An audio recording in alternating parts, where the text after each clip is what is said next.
Ibu, bapak-bapak yang kami hormati, sekarang kita menuju ke materi yang kedua. Kalau tadi sore kita disajikan materi tentang laporan keuangan dengan sistem digital, sekarang kita tidak akan membahas masalah digitalnya, tetapi bagaimana cara membuat laporan keuangan yang berjati diri.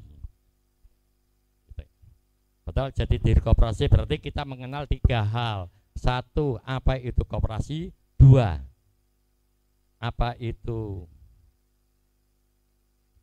definisi, apa itu kan? Definisi, prinsip dan nilai. Nah, kan gitu. Ini harus kita pahami dulu sebelum kita menuju ke laporan. Kalau ini sudah kita pahami, insya Allah kita akan mudah. Dan laporan keuangan koperasi ini bagi pemandu ini sebenarnya kalau ingin dekat dengan gerakan ini harus dikuasai laporan keuangannya dulu. Karena kunci laporan keuangan ini bagi koperasi sangat vital sekali. Tapi saya tidak akan memperpanjang masalah. Langsung saja kita kembali ke narasumbernya. Beliau tidak asing lagi, yaitu Bapak R. Nugroho, Magister Manajemen kalau tidak salah.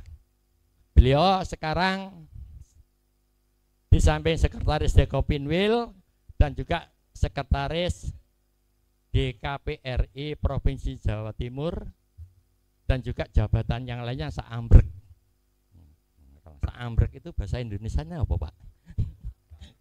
Nah, karena banyak.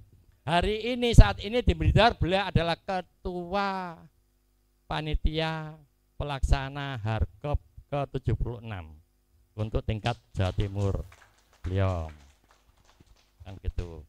Langsung saja Pak Nuk, kita sepakati sekarang jam 8 sekian kita sudahi, artinya normatifnya selesai jam berapa? Jam 21.30 ya normatifnya. Minta tambahan boleh. Nah kan gitu. Nah artinya sampai pagi. Ya terserah Pak Nuk mintanya sampai jam berapa. Pak ngantuk Pak, ya, bilang aja ngantuk kan gitu. Nah, ya sudah ngantuk ya silakan tidur. Monggo Pak Nuk. Selamat menikmati. Nah, sambil menikmati itunya ya.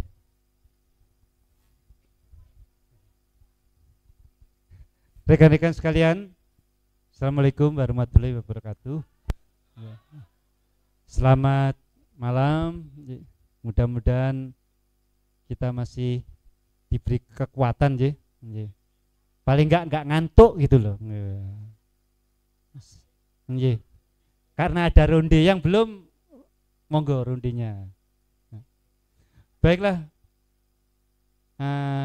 rekan-rekan sekalian, jadi saya ditugasi Mas Husni menyampaikan sesuatu yang mungkin menurut saya memang perlu dipahami oleh teman-teman selaku pemandu dan pendamping koperasi, yaitu yang terkait dengan yang disampaikan Mas Husni kepada saya, yaitu tentang laporan keuangan berjati diri koperasi.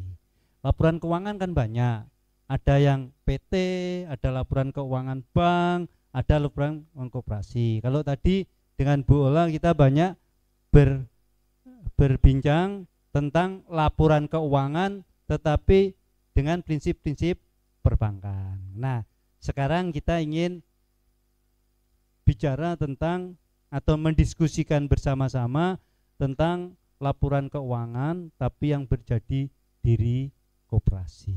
Nah, baik, mungkin saya bisa dibantu paparannya Mas Yufid.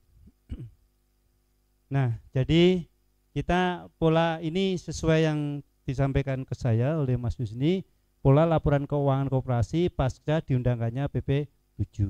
Nah, lanjut.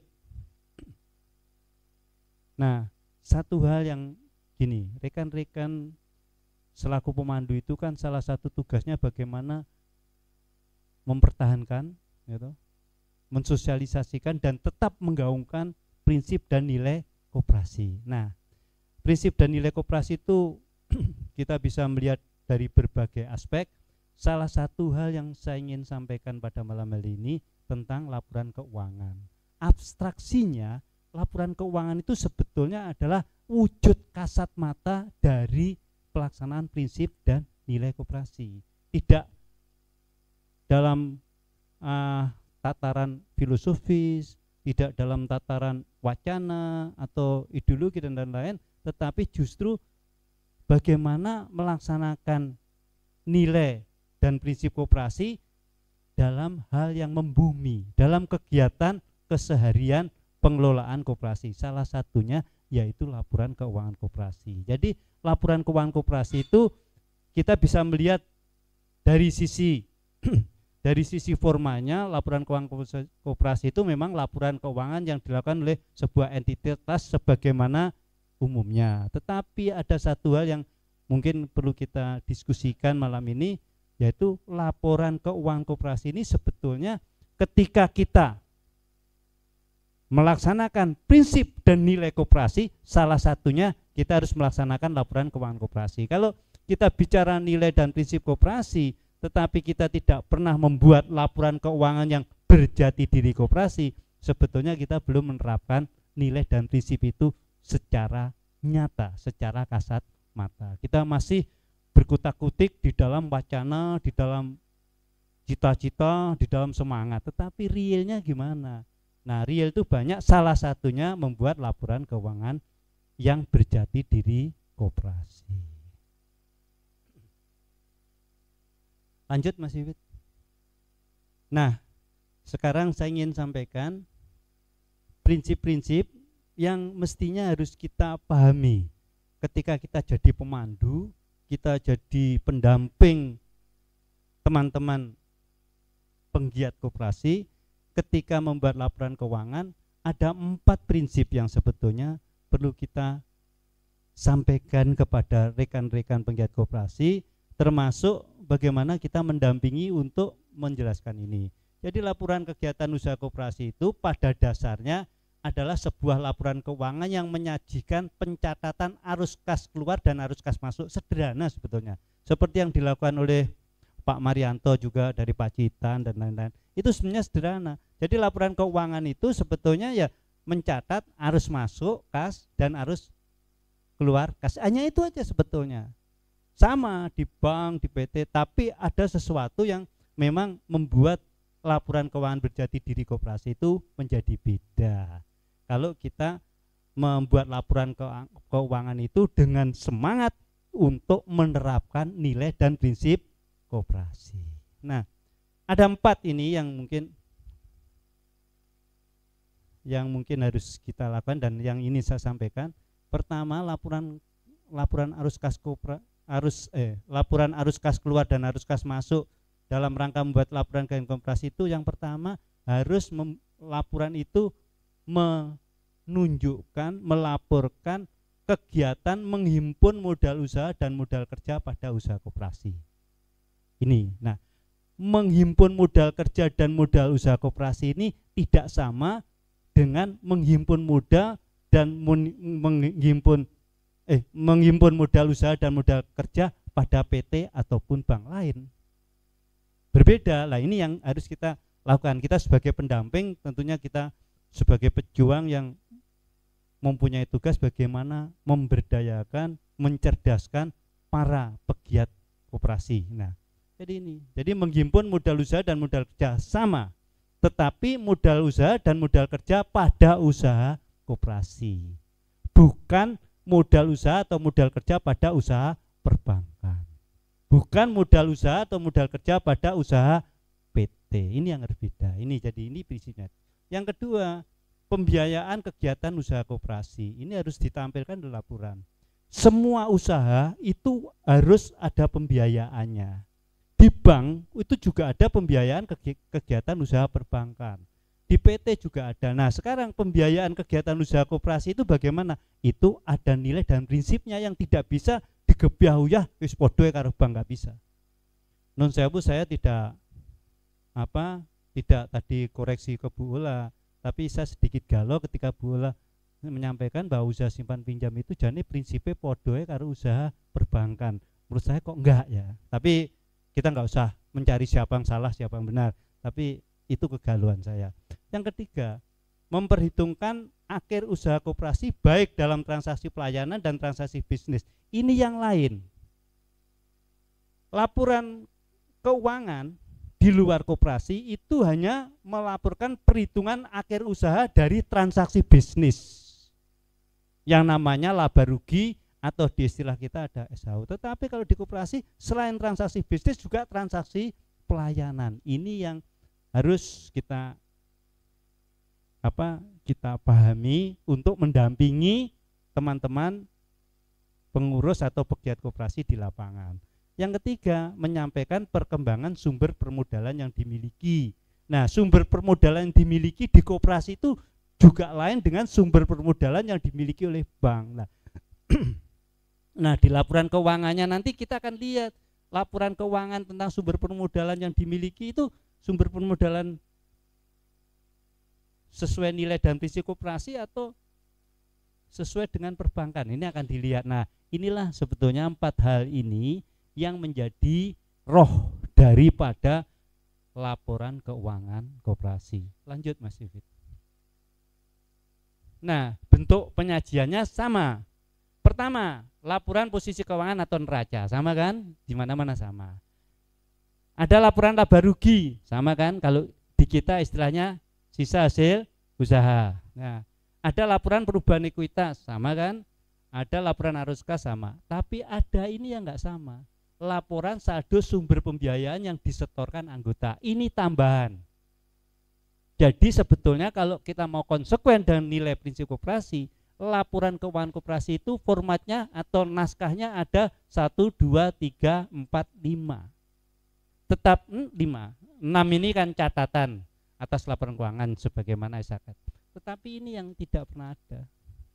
Selama ini kita membuat laporan keuangan koperasi itu yang dilaporkan ya laporan neraca, laba rugi, ekuitas, arus kas. Yang dari sumber pembiayaan dari anggota nggak pernah dilaporkan kan Pak? Nah ini yang mari kita bedah bersama-sama.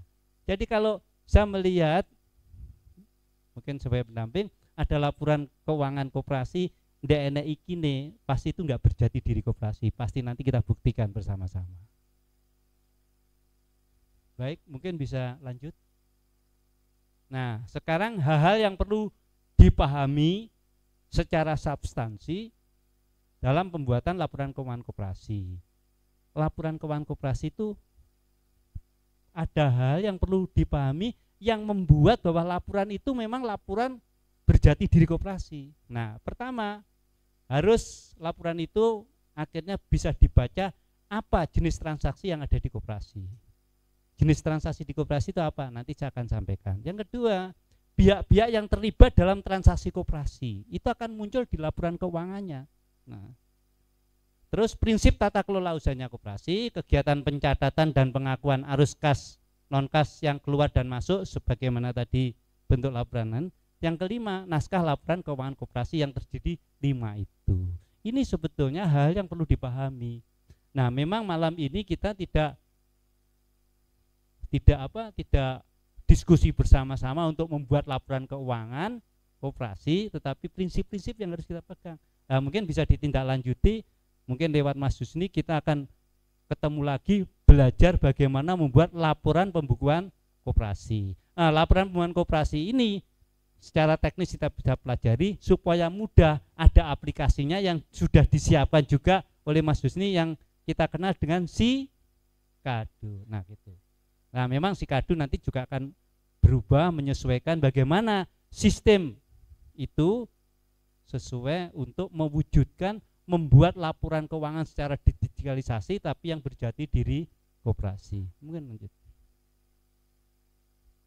Nah, ini satu hal yang ini usaha koperasi dari sisi nilai dan prinsip koperasi. Pertama, usaha yang dilakukan koperasi itu sebetulnya adalah usahanya kumpulan orang sebagai pemilik dan pengguna ini. Jadi usaha koperasi itu adalah usaha yang dilakukan oleh sekumpulan orang. Tetapi ketika kita salah ngayati usaha koperasi itu koyo-koyo usaha ini beberapa orang yang dinamakan pengurus koperasi anggotanya menjadi pasarnya, ini yang salah. Jadi usaha yang dilakukan koperasi itu sebetulnya usaha bersama, bukan usaha yang dilakukan oleh pengurus saja anggotanya jadi pasarnya. Ini yang harus kita pahami ke depan, apalagi para pemandu yang kita harapkan bagaimana lewat pemandu Jawa Timur yang hebat ini dengan apa yang dikomandani oleh Mas Husni ini yang hebat ini bisa sungguh-sungguh akan menghadirkan koperasi yang melakukan usaha tidak menyimpang dari prinsip dan nilai koperasi. Nah, yang kedua, fakta empiris menunjukkan bahwa masalah yang dipecahkan melalui usaha koperasi itu wujudnya adalah usaha bersama berdasarkan kekeluargaan terdiri dari masalah ekonomis dan masalah sosial. Jadi usaha koperasi itu tidak semata-mata masalah ekonomis yang dipecahkan, yang dilaporkan, tapi juga ada masalah sosialnya di situ. Masalah sosial itu usaha yang tidak berhitung untung dan rugi. Ini koperasi. Kalau laporan koperasi itu hanya isinya laporan bisnis saja, yaitu mungkin laporan perbankan, nggak apa-apa, memang harus gitu. Mungkin bukan laporan koperasi, karena laporan usaha koperasi itu harus menunjukkan bahwa koperasi itu sebagai kumpulan orang menangani masalah ekonomis yang dialami bersama-sama maupun masalah sosial. Ini yang harus kita tanamkan kepada para penggiat koperasi melalui pemandu-pemandu Jawa Timur yang diakui secara nasional itu hebat sudah. Ada Mas Kamil, ada Mas Husni, diakui Pak di mana-mana. Apalagi di lingkungan Dewan Koperasi Indonesia, Lapen Kobil Jawa Timur itu menjadi barometer atau panutan lewat para pemandunya juga yang hebat. Boleh tepuk tangan, monggo. Memang begitu faktanya. Saya nggak ngelem. Bukan karena ada Mas Husni, saya sering sampaikan ke Mas Husni, saya titipkan panjenengan. Saya sudah tua, pasti panjenengan yang meneruskan, kan gitu. Nah, yang ketiga, sebagai badan usaha yang melakukan usaha ekonomis sekarang ini, yang ekonomis itu melakukan usaha ekonomis itu kepada bukan anggota masyarakat itu setelah kebutuhan dirinya sendiri selesai. Nah, jangan koperasi kebutuhan di warung mari melakukan usaha bisnis amburadul pasti. Karena jati diri koperasi itu. Nah, ini yang lanjut Mas. Nah, sekarang kedudukan anggota dalam usaha koperasi ini. Jadi anggota koperasi itu kedudukannya sebagai pemilik dan pengguna sekaligus. Ini yang tidak dimiliki oleh pemilik di luar itu. Pemilik bank itu sekaligus bukan pemilik jasa perbankan, bukan pengguna jasa perbankan. Tapi kalau di koperasi, anggota itu pemilik sekaligus penggunanya. Ini yang berbeda. Dan ini harus muncul faktanya di laporan keuangan. Jadi kalau laporan keuangan koperasi itu hanya seperti laporan yang di luar prinsip, ya mungkin itu bukan laporan keuangan koperasi. Ini yang membedakan. Jadi anggota koperasi itu sebagai pemilik sekaligus pengguna. Kalau di bank, pemilik itu ya pemilik, penggunanya bukan pemilik. Enggak ada pemilik bank menggunakan jasa dengan sendiri, itu justru mungkin bisa masuk ke ranah-ranah pidana. Nah, sekarang yang kedua, anggota sebagai pemilik adalah pengelola usaha maupun organisasi itu sendiri. Nah, jelas kita paham, ini jati diri. Nah, sebagai pengguna jasa, anggota menggunakan koperasinya sebagai wadah dan media untuk mewujudkan cita-cita bersama. Jadi sebagai pengguna koperasi, anggota itu menggunakan koperasinya itu sebagai wadah dan media untuk mewujudkan cita-cita bersama, yaitu sejahtera bersama. Tidak ada anggota menggunakan jasa koperasi tapi mencari untung dari pemiliknya. Ini yang salah.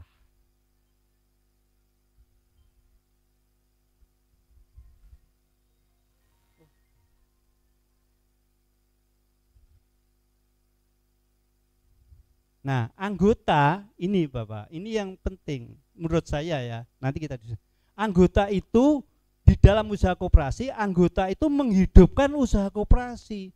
Jadi usaha koperasi hidup karena anggotanya, tetapi jangan salah. Anggota menghidupkan usaha koperasi tetapi bukan pasar bagi usaha koperasi. Nah, kalau jadi pasar anggota koperasi, jadi koperasi mencari untung dari mana? Dari pasarnya. Pasarnya dari anggotanya sendiri. Misalnya di bank, nah ini ada Bu Ola yang kalau salah pasti dikoreksi.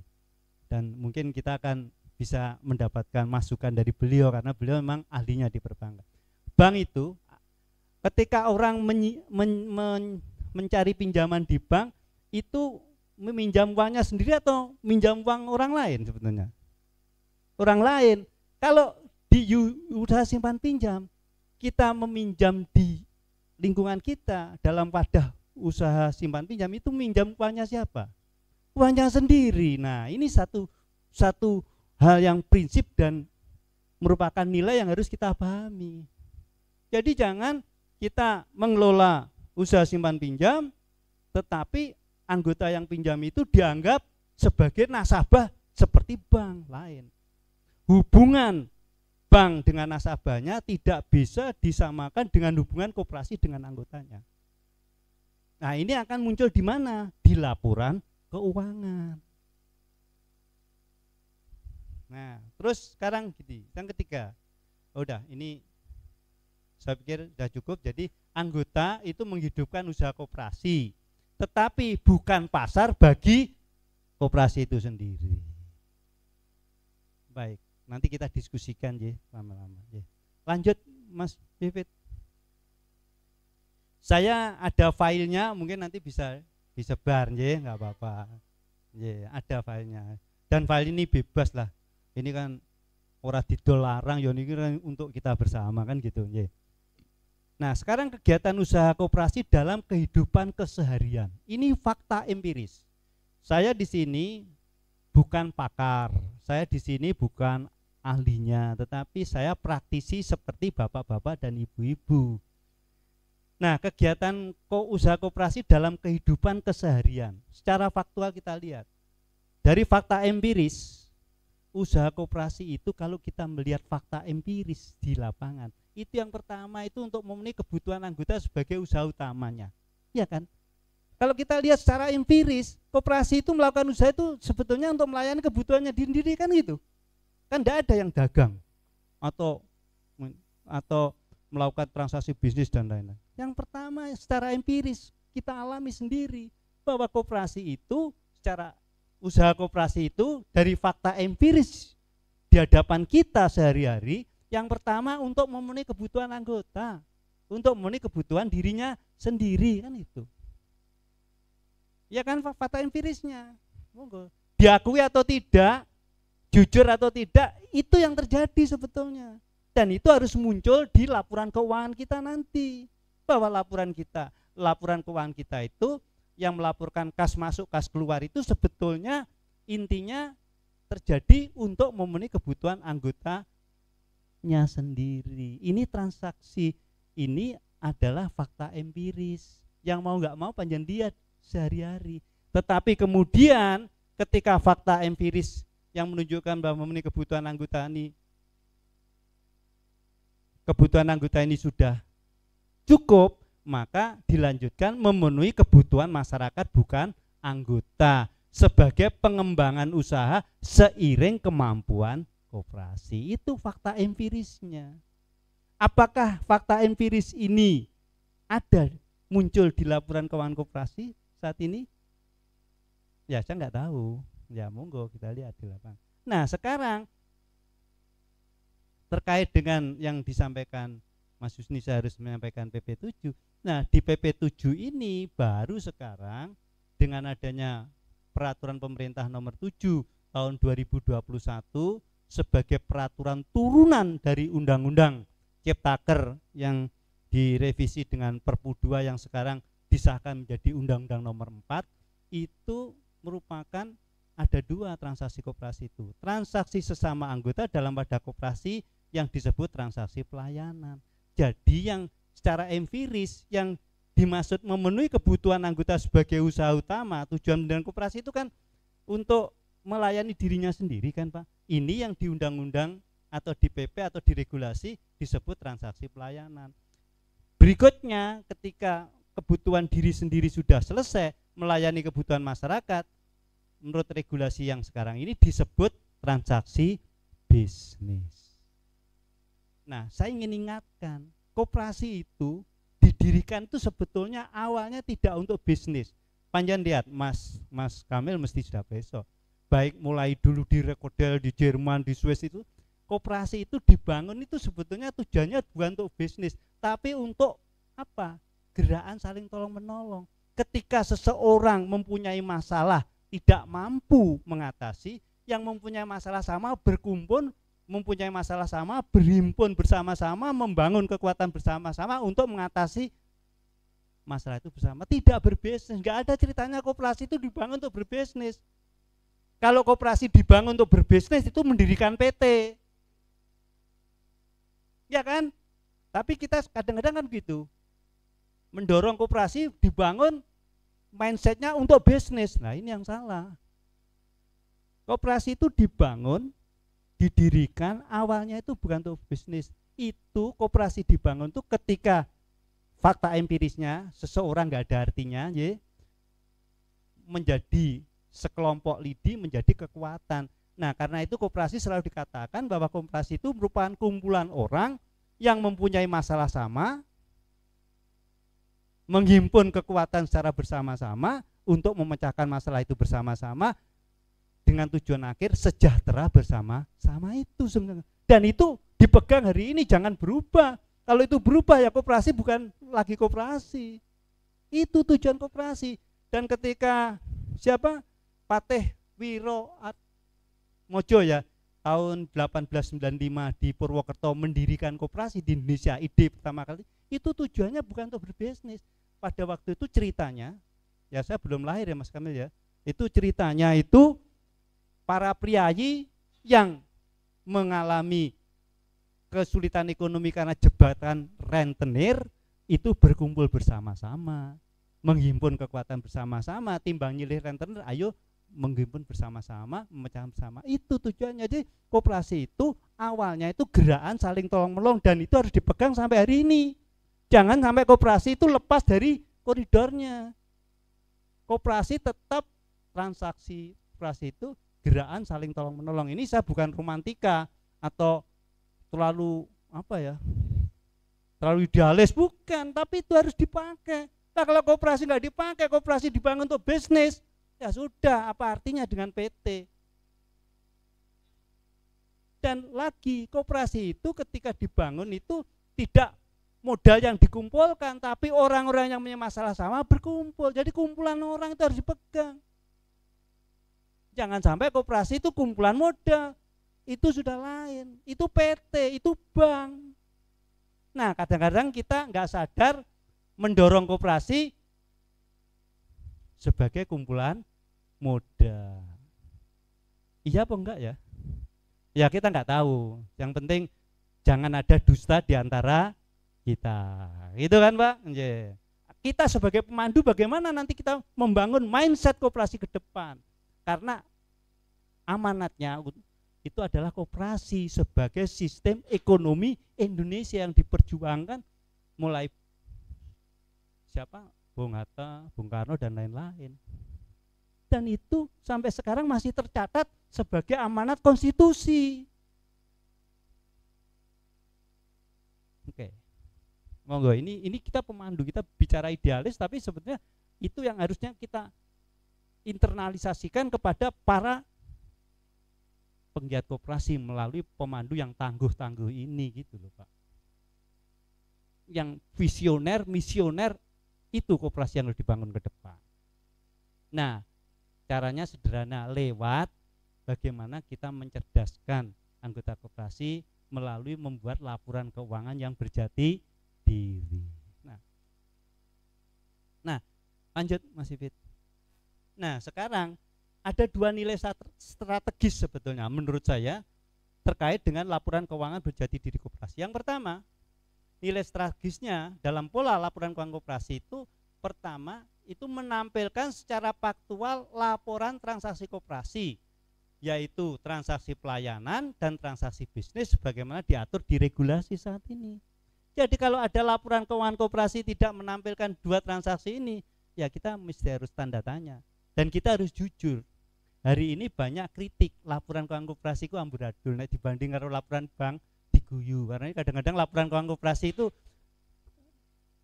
validitasnya keabsahannya kadang-kadang enek sing ra percaya. Nek laporan bank ku percaya. Ada laporan keuangan koperasi wis diaudit, tapi audit kan tidak pernah menilai sampai sedalam-dalamnya. Dia hanya melihat ini bener apa enggak secara normatif, nek uang masuk sekian, ini sekian, rekeningnya piye, itu sudah cukup audit. Nah, ini yang harus dibangun. Jadi laporan secara faktual, nilai strategis dalam pola laporan keuangan koperasi pasca PP7 atau ke depan itu harus menampilkan laporan tentang transaksi pelayanan yang terjadi di koperasi itu dan transaksi bisnis yang terjadi di koperasi itu. Kalau enggak begitu, laporan keuangan koperasi kita itu masih dipertanyakan. Lah siapa yang akan mencerdaskan mereka? Panjenengan semua para pemandu. Nah, sekarang apa transaksi pelayanan? Transaksi pelayanan itu transaksi antar anggota, dari oleh dan untuk anggota, dan transaksi itu non profit. Kita kenal transaksi koperasi itu non profit. Saya ngendi sing non profit itu. Nah, ya ini transaksi dari oleh dan untuk ini transaksi non profit. Karena tidak mencari untung dari dirinya sendiri.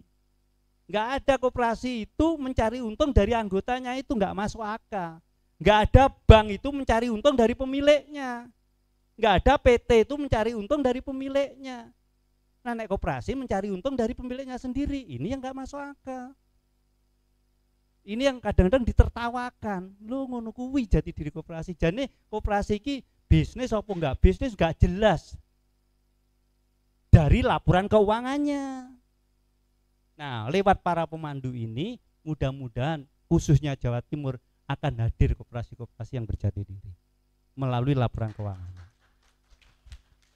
Dan harapan ini saya sebagai orang tua, harapannya kepada Mas Husni dan semuanya ini. Kalau Jawa Timur dikatakan provinsi koperasi, bagaimana laporan keuangan koperasi? Kita nggak usah melihat Jawa Timur provinsi koperasi terlalu ideal, terlalu ke langit. Dilihat membumi aja laporan keuangan koperasi bener apa ora. Itu aja. Kalau semua laporan keuangan koperasi di Jawa Timur sudah berjati diri, ya wis provinsi koperasi yang jelas. Ora usah diomong ini wis provinsi koperasi. Tapi kalau provinsi koperasi hanya dalam tataran politis, lah udah. Itu yang saya ingin sampaikan. Nah, harapannya kepada. Nah, sekarang kalau transaksi pelayanan itu adalah transaksi dengan bukan anggota. Jelas transaksinya profit oriented. Ini yang harus kita pahami sebagai pemandu yang nanti akan mencerdaskan, memberdayakan teman-teman koperasi baik yang ada di kota maupun di pelosok-pelosok. Dengan begini pemandu akan hadir sebagai pejuang yang benar-benar membangun koperasi yang berjati diri. Ini Bapak. Dan harapan saya kepada Mas Kamil, Mas Husni, monggo Mas Husni. Impian orang tua ini kepada generasi muda kan gitu. Nah, lanjut. Nah, sekarang nilai strategis yang kedua, pola laporan keuangan koperasi itu menampilkan secara faktual kewajiban perpajakan koperasi. Setiap badan usaha itu ada terkait dengan kewajiban pajak. Nah, tetapi pertanyaannya, kapan kewajiban perpajakan hadir dalam tata kehidupan koperasi? Kapan? Koperasi itu sekarang dinyatakan sebagai badan usaha. Iya Pak Jarot. Harus punya NPWP. Berarti mempunyai kewajiban untuk membayar pajak. Nah, tetapi pertanyaannya, kapan itu kita membayar kewajiban pajak? Apakah orang yang punya NPWP itu mesti bayar pajak? Saya ini pensiunan, punya NPWP, tapi tidak pernah bayar pajak. Karena apa? Lah pensiunan kue ora nutenakan gitu. Terus ada badan usaha rugi. apakah dia harus bayar pajak? Nah, koperasi menurut pedoman yang diajukan nun sewu, saya enggak mengkritik pemerintah atau enggak, atau kita semua, tetapi kita ada harapan koperasi itu harus punya SHU setiap tahun. Moko posisinya wis setengah mati harus punya SHU, akhirnya digawe-gawe duwe SHU, enggak jelas laporan keuangannya. Ini harus jelas, Pak. Nah, kapan kewajiban perpajakan itu? Jawabannya sederhana.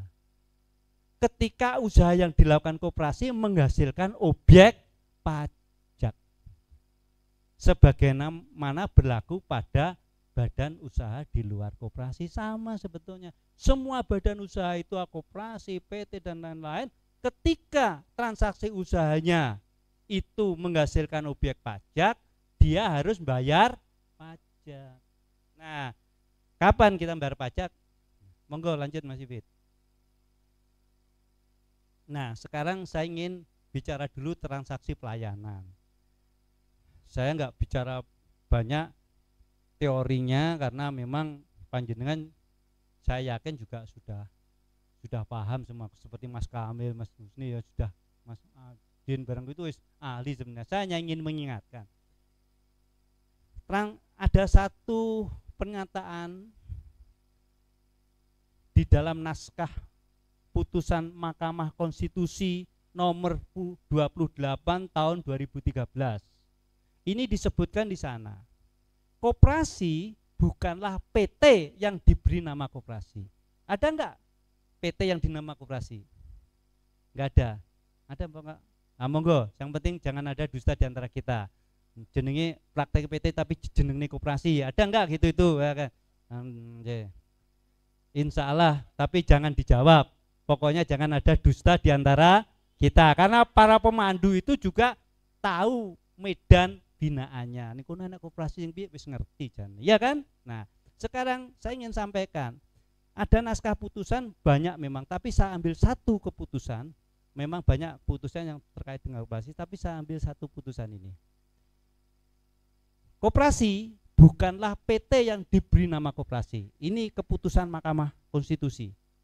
Ini jurisprudensi yang harus kita pegang.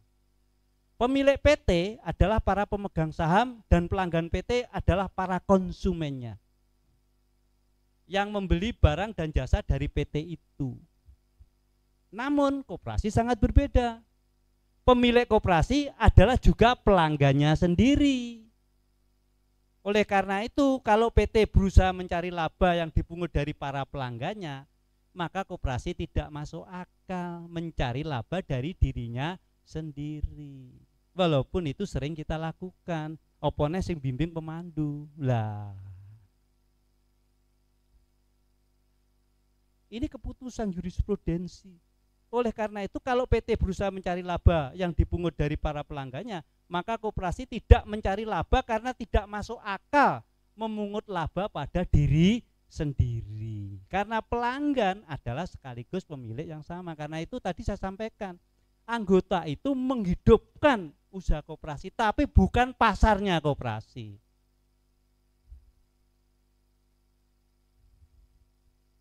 Oke, monggo lanjut Mas Ifit. Nanti kita diskusi bareng-bareng. Nah, sekarang transaksi bisnis koperasi. Kalau tadi transaksi pelayanan, sekarang transaksi bisnis. Di mana-mana kita paham. Saya percaya panjang juga semua sudah paham. Transaksi bisnis, mungkin koperasinya dihilangkan dulu ya. Yang namanya transaksi bisnis itu definisi apapun, saya pernah baca beberapa buku, tapi intinya ada 4 ini rumusannya. Transaksi bisnis itu sebetulnya transaksi perdagangan yang menjual barang dan jasa, itu aja. Bisnis apapun itu intinya sebetulnya menjual barang dan jasa. Wis barangnya opo, jasanya opo terserah. Ini aja intinya. Kalau rumuskan dari beberapa definisi para ahli, para pakar. Yang kedua, transaksi yang berhitung untung dan rugi. Enggak ada transaksi bisnis itu berhitung rugi, mesti laba dan rugi. Harapannya mesti punya laba kan gitu. Ya enggak, Bu? Ada transaksi bisnis wis ben rugi kan enggak ada. Nah, terus yang kedua ini, yang ketiga, transaksi bisnis itu transaksi antara dua pihak, antara penjual dan pembeli. penyedia jasa dan pengguna jasa. Nah, sekarang koperasi itu pemilik. Anggota itu, mohon maaf, anggota itu pemilik koperasi. Berarti sebetulnya anggota dan koperasi itu bukan dua pihak yang dipisahkan, tetapi sebuah kesatuan yang tidak bisa dipisahkan, bagaikan mata uang. Di satu sisi kelihatan sebagai badan hukum, di sisi yang lain kumpulan orang. Jadi koperasi dengan anggotanya itu sebenarnya sebuah kesatuan. Tapi kadang-kadang kita memisahkan. Kok ngono, buktinya apa? Buktinya ada di laporan keuangan kita. Unit usaha pertokoan mendapatkan laba 10 juta. Sumbernya mana? Pasarnya anggotane dhewe lah ya. Toko dodol ning awake dhewe iki piye gitu. Memang ini harus dibuktikan di laporan keuangan. Kita mesti harus membuat studi bareng-bareng ya. Tapi itu. Nah, jadi transaksi dua pihak. Jadi koperasi dengan anggotanya itu sebetulnya bukan dua pihak yang dipisahkan. Tapi dalam praktek ada ketika pengurus membuat toko dengan legalisasi keputusan rapat anggota, terus tokone pengurus kulaan, sing kon tuku anggotane, sing nggih tuku duwite anggota, sing kon bateni anggotane. Akuntansi ini karu-karuan akhirnya. Iya enggak Pak? Nah, saya ingin sedikit yang berkaitan toko. Sedikit aja 1 menit. Kalau kita jujur dengan nilai dan transaksi, nilai dan prinsip koperasi, usaha pertokoan itu sebetulnya harus dipisahkan dua. Usaha pertokoan untuk melayani kebutuhan diri sendiri itu namanya gerakan belanja bareng, bukan jual beli. Itulah sebetulnya esensi dari berkoperasi. Ketika nun sewu ini harganya 1.000 ya Pak, 1.000 ya. Kalau kita beli per orang kan 1.000. Masuk kita ngomong aku anggota koperasi loh, ini kudu 500, kan enggak mungkin. Tetapi ketika barang 1.000 ini kita beli bersama-sama, katakanlah kita jual membeli aqua ini 1.000, kalau kita uang 100 anggota koperasi beli bersama-sama, kita beli eceran atau dalam bentuk grosir. Nah, dalam bentuk dos atau grosiran, harganya kan otomatis lebih murah. Katakanlah ini 1.000, ketika bersama-sama membeli itu akan dapat 900. Itulah efisiensi ketika kita bersama-sama. Ketika kita sendiri-sendiri kita beli barang 1.000, tapi ketika bersama-sama harganya 100, ada sisa 100. Dikemanakan 100 itu? Kan dikembalikan. Tapi itu dikembalikan kadang-kadang karena kita salah membukukan, itu dikembalikan pada anggota sebagai penghasilan anggota, SHU dipajeki final 10%. Lah aku duduite dhewe ditukang di enek sison. Jadi yang diterima anggota dari SHU itu sebetulnya bukan penghasilan, tapi uangnya sendiri, yang sisa uangnya sendiri ketika kita belanja bareng-bareng. Itu sebetulnya. Itu belanja. Jadi usaha koperasi pertokoan ketika melayani kebutuhan sendiri itu sebetulnya gerakan belanja bareng. Terus nilai koperasinya di mana? Ketika ini 1.000, yang punya 900 kan tidak bisa beli. Tapi ketika bersama-sama, yang 900 ya oleh, sing 1.000 ya oleh. Itulah nilai dari gerakan belanja bareng. Kita bisa lebih murah. Dari murah itu kita mendapatkan gains, tapi itu bukan penghasilan, itu bukan keuntungan.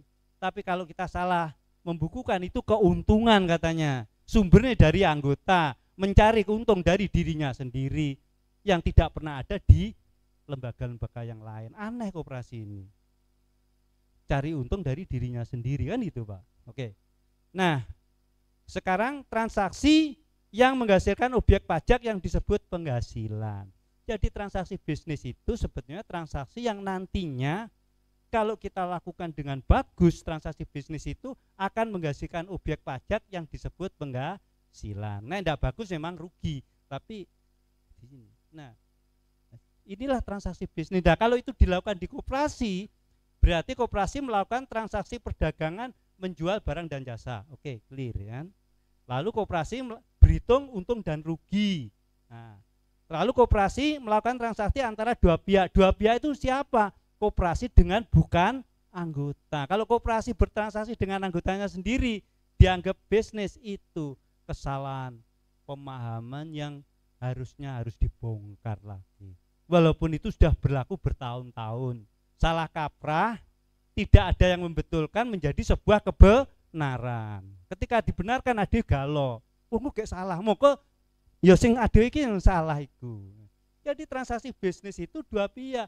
Nah, koperasi ketika melakukan transaksi bisnis menganggap anggota itu pihak di luar koperasi. Ada enggak anggota yang dianggap di luar koperasi oleh pengurusnya? Enggak ada. Jadi kalau ada orang katanya anggota koperasi tapi diberlakukan untuk pasarnya koperasi, itu kan keliru sebetulnya. Karena anggota dan koperasi itu kesatuan yang enggak dipisahkan. Transaksi bisnis itu dua pihak. Berarti kalau koperasi itu berbisnis melakukan transaksi dengan pihak di luar anggota, itu yang betul. Tidak dengan dirinya sendiri. Nah, ini transaksi bisnis, dan itu memang diharapkan ke depan koperasi itu tidak hanya pelayanan tetapi berbisnis, karena dengan berbisnis itu koperasi hadir di tengah-tengah masyarakat lewat usahanya, apa usaha pertokoan, apa usaha transportasi, apa usaha hotel, monggo. Dengan hadir di tengah masyarakat, koperasi itu dikenal. Nah, koperasi dikenal itu karena berbisnis. Kalau enggak berbisnis ya enggak dikenal. Mergo pengen maju ya, ada kudu bisnis. Mergo ora dikenal, bisnis karo awake dhewe. Lah ini yang kudu guyu kan. Bisnis karo awake dhewe iki piye gitu. Dan itu muncul di mana? Di laporan keuangannya. Makanya membaca laporan keuangan koperasi nek sing orang ahli akuntansi kudu guyu sebenarnya. Iki pemilik sapa? Di bank itu enggak ada setoran pemilik diakui sebagai penghasilan, enggak ada. Tapi kita setoran pemilik dibagi loro, gawe simpanan bae penghasilan, supaya nek SHU-ne nek ora dinilai harus dinas koperasi, koperasi ini enggak maju. Peringkat kesehatannya medun, lah repot nih. Sing salah sapa ya? Salah kita semua sebenarnya membangun koperasi yang sebetulnya berjati diri. Baik. Nah, lanjut Mas Bibit. Nah, sekarang tadi kan bicara penghasilan. Saya sedikit ingin menyampaikan memahami prinsip penghasilan dari sisi regulasinya, dari sisi standar akuntansinya, dan dari sisi penalarannya. Nah, prinsip penghasilan dari regulasi perpajakan, dari sisi regulasi itu dari regulasi perpajakan, dari SKKTA maupun fakta empiris dalam tata kehidupan keseharian. Lanjut Mas Yubit. Nah, sekarang saya kembali kepada regulasi itu di PP nomor Undang-Undang nomor 7 yang terbaru, yaitu tentang harmonisasi peraturan perpajakan. Di sana disebutkan di penjelasannya, dalam rangka peningkatan rasio pajak, pemerintah telah melakukan berbagai upaya antara lain melalui reformasi perpajakan yang berfokus pada organisasi sumber daya manusia, teknologi informasi berbasis data, dan proses bisnis. Yang kedua, di penjelasan ini juga angka 1 umum ini bisa dibaca, di situ disebutkan. Oleh karena itu, sejalan dengan reformasi perpajakan secara berkesinambungan, khususnya pada aspek regulasi dan proses bisnis. Jadi sebetulnya undang-undang ini mengatur transaksi bisnis. Di koperasi terkena enggak undang-undang ini? Terkena ketika koperasi melakukan transaksi bisnis. Jadi undang-undang ini mengatur tentang proses bisnis. Kalau di PP 7 disebut transaksi bisnis. Nah, ketika koperasi itu tidak melakukan proses bisnis, ya enggak terjadi atau tidak terkena dengan ketentuan ini. Ini yang perlu dipahami, Bapak. Saya boleh dilaporkan ke Menteri Keuangan pun, saya kalau mau berdebat panjang mungkin. Jadi undang-undang ini sendiri mengatur tentang proses bisnis. Nah, ini akan bersinggungan dengan usaha koperasi ketika koperasi melakukan transaksi bisnis sama dengan pelaku yang lain. Tapi ketika koperasi tidak melakukan transaksi bisnis, undang-undang ini tidak berlaku ketentuannya untuk usaha koperasi. Ini jelas undang-undang. Kita nggak usah otak-atik atuk terus ini di multitafsirkan dan lain-lain. Kita bingung dewe. Yang namanya proses bisnis itu jelas seperti tadi. Proses bisnis itu terjadi dua pihak. Proses bisnis itu transaksi ini barang dan jasa. Proses bisnis itu untung dan rugi. Karena ada keuntungan, ada penghasilan, itulah kita harus bayar pajak, diatur di undang-undang ini. Lah koperasi tidak bertransaksi bisnis, tidak melakukan usaha dengan masyarakat, ya enggak terkena ketentuan undang-undang ini. Ini harus dipahami. Dan ini harus diperjuangkan oleh teman-teman koperasi, dibimbing para pemandu. Kita harus meminterkan para koperasi. Sama dengan pelaku ekonomi yang lain. Nah, pinter ndake itu apa? Di sini ada ribuan pemandu Lapen Kopdil Jawa Timur. Disinilah harapan sebetulnya. Nah, ini pinter. Bagaimana masyarakat koperasi itu mengerti ini? Siapa sing pinter nih? Para pemandu. Kan itu, Pak.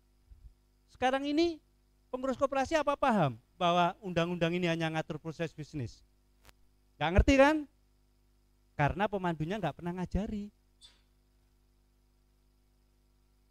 Pemandunya ora tau dulang, yo ora gelem maca. Lah repot. Ye Bu Darsi. Nah itu. Nah, baik. Sekarang jadi kesimpulannya Undang-Undang Nomor 7 ini mengatur kewajiban perpajakan bagi para pelaku termasuk koperasi terkait dengan proses bisnis atau transaksi bisnis yang dilakukan. Jangan tidak bayar pajak, panjenengan lakukan apa?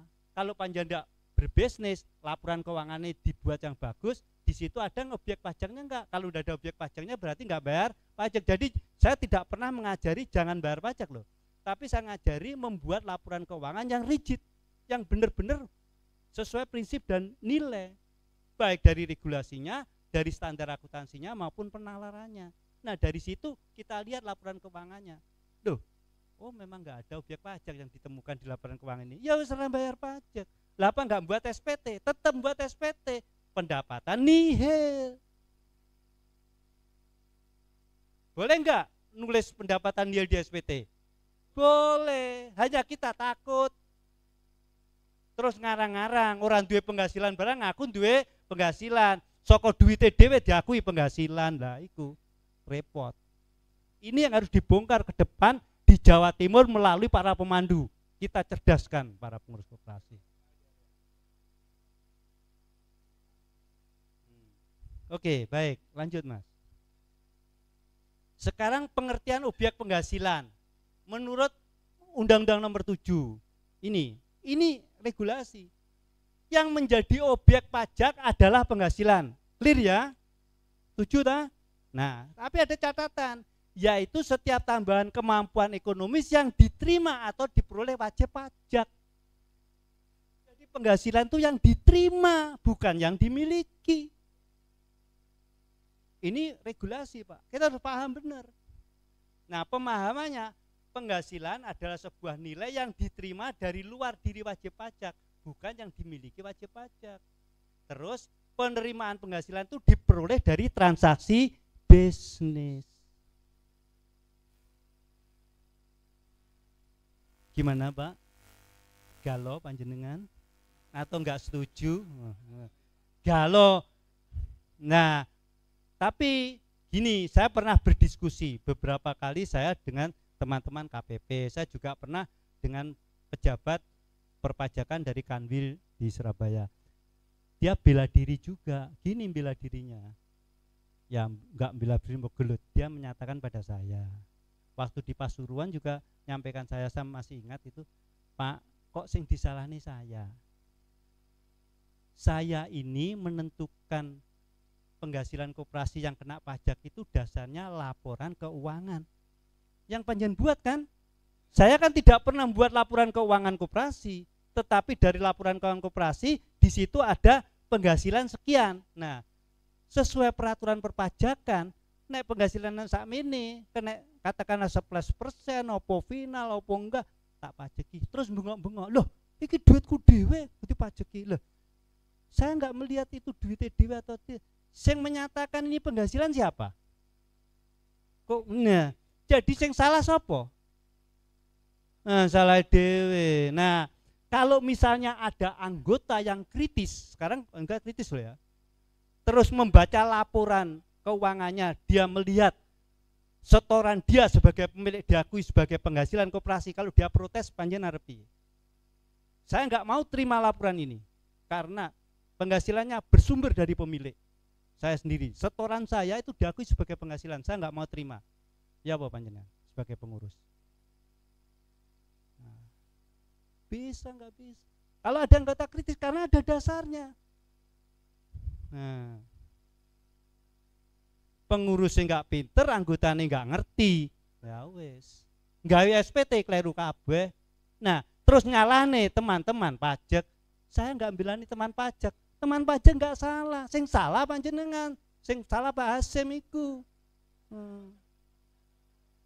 Wong duduk penghasilan, dilebokne penghasilan. Bareng dipajeki bengok-bengok lah.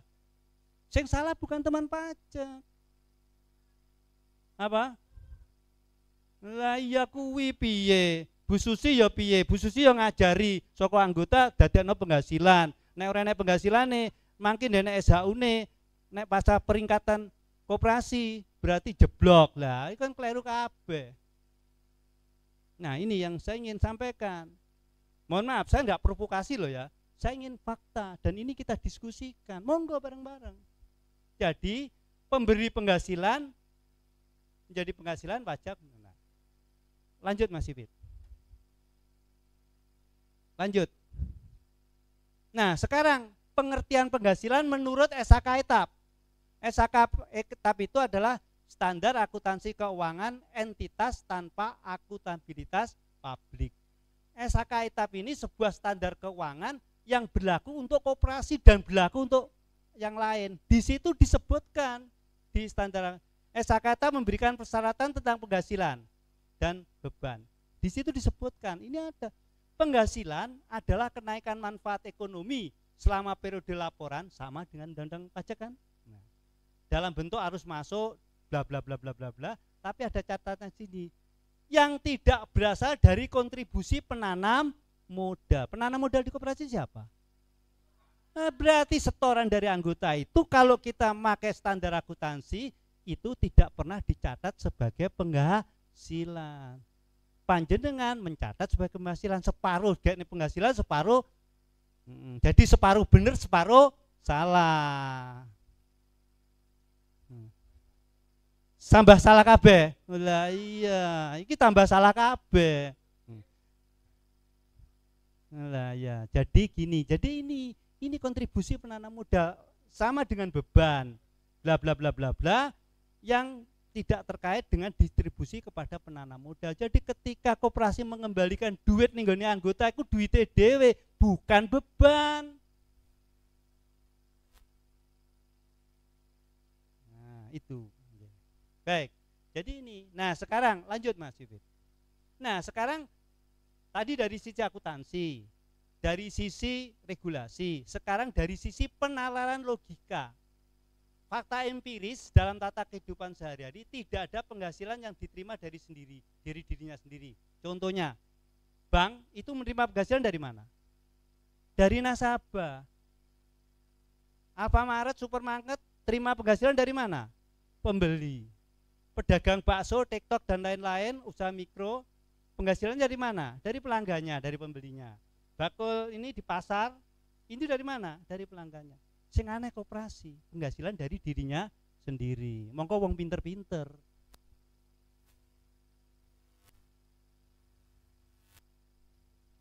Ya Pak. Nah, monggo dipinterkan ini lewat para pemandu. Nah ini, nggak ada penghasilan itu begini Pak, nun sewu. Dari sak isor, gitu, dilebokne sak dhuwur.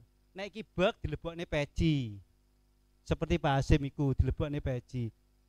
Nah, nggak ada itu. Jadi namanya penghasilan tadi di luar. mulai zaman kuno makuno itu nggak ada ceritanya di masyarakat penghasilan itu dari dirinya sendiri. Petani itu dapat penghasilan dari mana? Dari produksi taninya kan. Ketika panen terus uangnya dari mana? Dari sini apa? Dari pembelinya produk tani. Kan dari pembeli toh. Nah, dari luar. Dan itu sesuai dengan perpajakan. Perpajakan mengatakan penghasilan yang diterima wajib pajak, bukan yang dimiliki wajib pajak. Tapi kita tidak pernah membaca itu dengan teliti. Ya Basim. Nah, okay.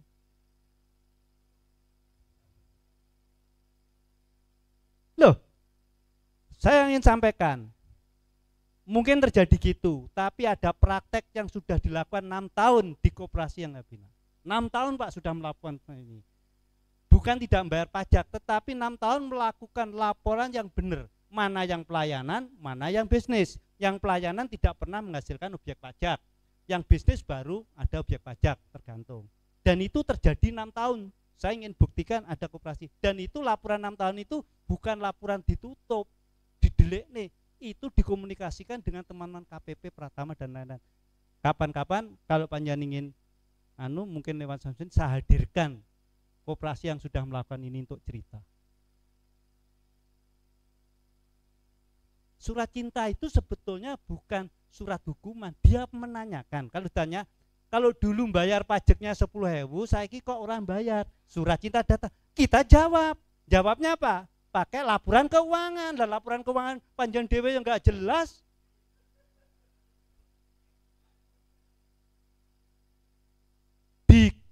Di koperasi ada gini, ada kasus Pak. Koban ini. Tanya ke saya, Pak, aku kok di Uber harus bayar pajak, Pak. Itu duitnya anggota loh, Pak. Oh iya, bener Bu. Iya tuh, saya dipanggil wong. Lah aku nek bayar pajak wong SHU nek kelurahan ding pajak terus oleh opo aku. Coba saya lihat laporannya. Dia membuat laporan, setoran anggota dimasukkan penghasilan yang laba rugi, dilapornya pajak. Kalau dipajaki salah apa enggak? Ya enggak salah no. Jadi Koban itu membuat laporan, setoran dari anggota itu diakui sebagai penghasilan. Akhirnya sebagai penghasilan dimasukkan di laporan laba rugi. Penghasilan sekian, beban sekian, SHU sekian, kena pajak, jelas. Penghasilannya ternyata salah satunya setoran anggota. Lah ini yang salah. Solusinya ya jangan dimasukkan sebagai penghasilan. Contohnya sekarang, nah, sing dinteni iki. Nah, mungkin Mas Ipit bisa lanjut. Oke, ini kesimpulan. Sekarang saya ingin sampaikan gini. Mungkin di laporan nggak ada. Nanti secara sistem pasti akan dibuat oleh Pak Jarod karena Pak Jarod ini ahlinya. Dengan mendengarkan itu mesti digekne sistem yang hebat. Gitu nggih Pak Jarod? Nah, gini, sekarang saya ingin tanya. Kasus yang sederhana aja, unit simpan pinjam. Unit simpan pinjam itu melayani anggota atau melayani bukan anggota? Melayani anggota. Boleh enggak melayani bukan anggota? Nah, ini yang salah. Usaha simpan pinjam itu adalah usaha yang tidak boleh melayani bukan anggota. Itu di PP 7 ada. Di Undang-Undang 25 juga ada. Tapi kita melayani bukan anggota. Tapi aneh enggak USP yang melayani bukan anggota. Nah, enggak usah dijawab. Pokoknya jangan ada dusta di antara kita. Kita tiru-tiru? Apa kita mau tiru-tiru? Apa pemandu menganjurkan semacam itu? Nah, sekarang saya ingin sampaikan, koperasi itu usahanya ada dua. Selain transaksi, bentuk transaksi ada dua, sektor keuangan dan sektor real. Sektor keuangan itu koperasi tidak boleh melayani bukan anggota. Kalau ada jasa keuangan yang melakukan pelayanan jasa keuangan kepada bukan anggota itu masuknya ada di bank, ada di PT, ada di asuransi, ada di pegadaian, ada lembaga finance dan lain-lain. Dan itu diatur di Undang-Undang Nomor 4 Tahun 2002 tentang PPSK. Nah, kalau ada koperasi yang melakukan bukan anggota, mestinya masuknya di sana. Nah, kalau itu terjadi, ya mestinya itu salah. Itu pidana katanya Pak Mahmud. Itu pidana karena melayani bukan anggota. Lah, apakah pemandu menganjurkan begitu? Nah, tapi kalau pemandu melihat ada koperasi begitu gimana kita?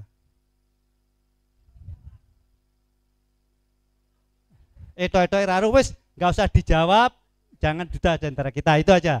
Tapi ya saya ingin kembali yang normatif yang betul. Kita kan kepingin berkoperasi yang benar.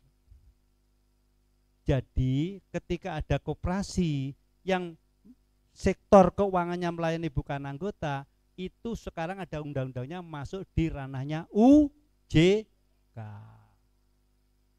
Ya kita laporkan ke UJK karena UJK menerima laporan masyarakat. Pak, itu ada transaksi jasa keuangan dilakukan kepada bukan anggotanya, namanya koperasi, Pak. Laporkan.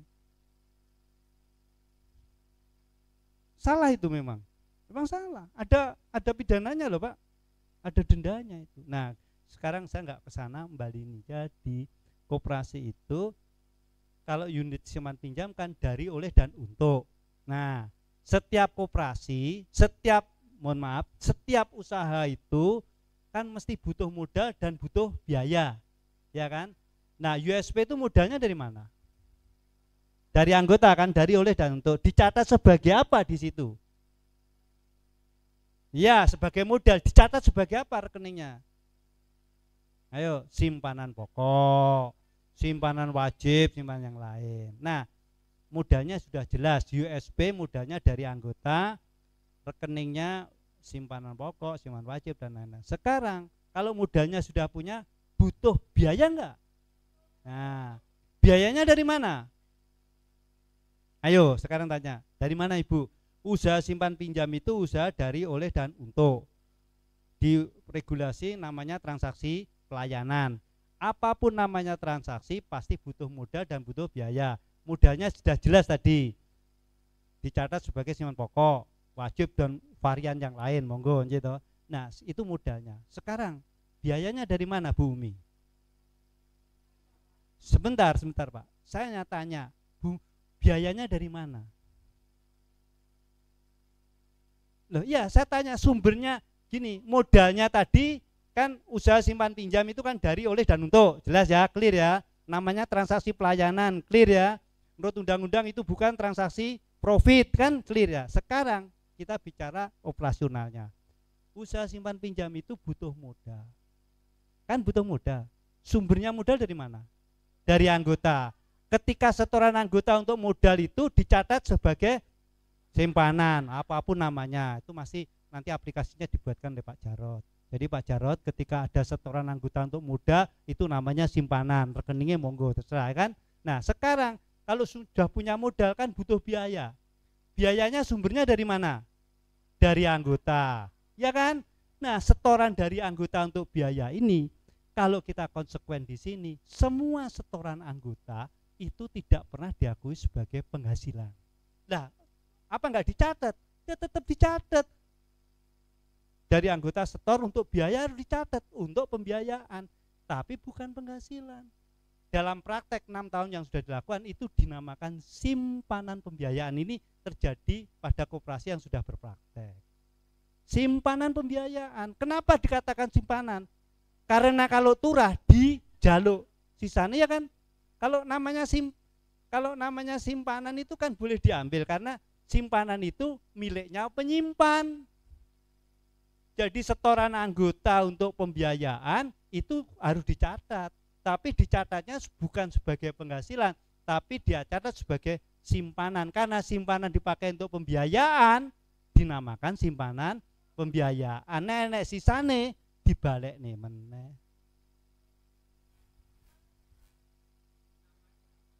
Namanya rekeningnya simpanan pembiayaan. Tapi ada juga Pak yang menyatakan bukan simpanan tapi titipan biaya dari anggota. Jadi anggota itu nitip duit tinggi biaya bareng-bareng. Karena USP itu dari oleh dan untuk modalnya soko anggota, biayanya soko diri sendiri. Nah, tetapi ketika itu merupakan setoran dari pemilik, itu tidak pernah diakui sebagai penghasilan, itu yang betul. Tapi kita diakui sebagai penghasilan, tapi ya ora konsekuen. Separuh ge penghasilan, separuh ge simpanan. Nah, itu kan sebetulnya kita manipulasi sendiri, ya kan Pak? Kita nggak pernah konsisten dengan akuntansi kita. Kabeh didadeni pendapatan. Ada yang dianjurkan, Pak, ben bayar pajaknya enggak gede-gede, iki sebagian dadekno simpanan, sebagian dadekno penghasilan. Itu ajaran yang salah. Itu menyesatkan justru dari sisi akuntansi. Ora enek sumber sama kok diakui loro iki terus piye? Akuntansine piye gitu. Ini, Pak. Nah, itu kapan kita belajar ya, kita harus belajar bareng-bareng cara membuat laporan keuangan. Kalau ini udah jadi, aplikasinya piye ben ora manual. Pasti Pak Jarod bisa membaca dan membuatkan aplikasinya. Sekarang sudah ada Sikadu, bisa disempurnakan sesuai dengan perkembangan dan pemahaman ini. Apa? Rugi labanya harus dibuat. Sekarang kita lihat rugi labanya. Rugi laba itu harus dibuat di laporan keuangan. Sekarang rugi laba itu perhitungannya dari pendapatan dikurangi beban. Pendapatan itu sumbernya dari bukan anggota. Jadi laporan laba ruginya pendapatannya ada enggak? Pendapatan nihil. Kalau pendapatan nihil, bebannya ya nihil. SHU-nya nihil. Nah, ini caranya piye? Ayo bareng-bareng, Mas Husni pasti sudah akan mandu, kita membuat para pemandu ini ngerti cara membuat laporan pembukuan yang betul. Tapi bukan sekarang karena nggak mungkin, karena itu harus praktek. Nah, itu diajarkan kepada para. Nah, kalau para pemandu bisa mengajarkan pada koperasi, ini loh sing bener pembukuannya. Waya awakmu bayar pajak apa enggak? Pasti panjang diterima oleh koperasi karena itu pencerahan bagi tata kelola koperasi. Sudah 9:30 selesai. Saya akhiri. Oh, mau tanya ini katanya. Ya wes, monggo enggak apa-apa. Saya akhiri, nanti kita diskusikan. Nah, untuk pinter itu kan enggak kenal waktu ya. Jam 12 pun enggak apa-apa. Aku kok turu kene disediani kamar karo Mas Husni. Saya tidur di sini, Pak. Nek kamare ora enek, aku gelar ploso ning kene bareng-bareng karo diskusikan itu. Monggo Mas Kamil, saya kiri. Baiklah, kita kasihkan aplaus untuk beliau. Kayaknya ini materi yang cukup menantang bagi kita ya. Betul menantang. Mau enggak melaksanakan seperti itu. Betul ya? Jadi kalau kita lihat di anggaran di undang-undang, SHU adalah pendapatan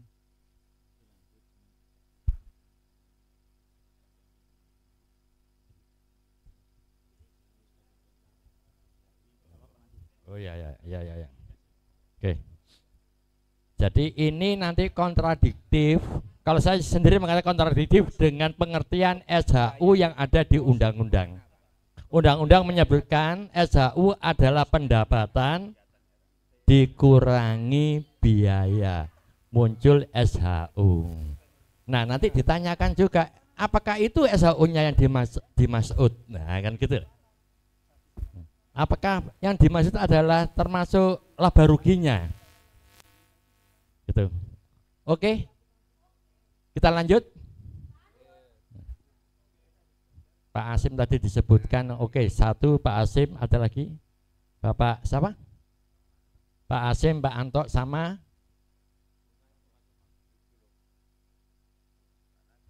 Pak Nasrul. Oke, Pak Asim dulu, ada 3 Pak. Sampai engkau jam 11 bengi. Gak apa-apa pokoknya nganti subuh. Kalau subuh didukani Pak Asim. Monggo Pak Asim. Assalamualaikum warahmatullahi wabarakatuh. Yang pertama, kalau memang undang-undang itu menurut undang-undang perpajakan Pak, Nuk, kalau memang menurut panjenengan kurang pas, tolong nanti pemandu itu diberi pembekalan. Kalau memang benar yang apa disampaikan oleh Pak Nuk, nanti kita mengajukan ke Mahkamah Konstitusi. Karena apa? Karena undang-undang perpajakan itu salah. Umpamanya seperti itu. Satu. Yang kedua, bahwa apapun koperasi itu adalah di bawah naungan Dekopinda, di bawah naungan GKPRI lah begitu kalau pegawai negeri. Bagaimanakah kalau nanti di KPRI dulu atau di koperasi yang lain yang kebetulan Pak Nuk sebagai sekretarisnya, nanti ketua PKPRI itu diberi wacana seperti itu sehingga akan memberikan wawasan ke daerah-daerah. Ini membantu kita di Lapenkop yang ada di daerah. Yang ketiga Pak Nuk, bahwa apabila tidak melaporkan pajak, ini dikenakan denda 100.000. Nah, 100.000 kalau tidak laporan. Jadi pajak tahunan seperti saya ini yang ya pensiunan begitu. Saya tidak melaporkan, berarti saya kena denda 100.000.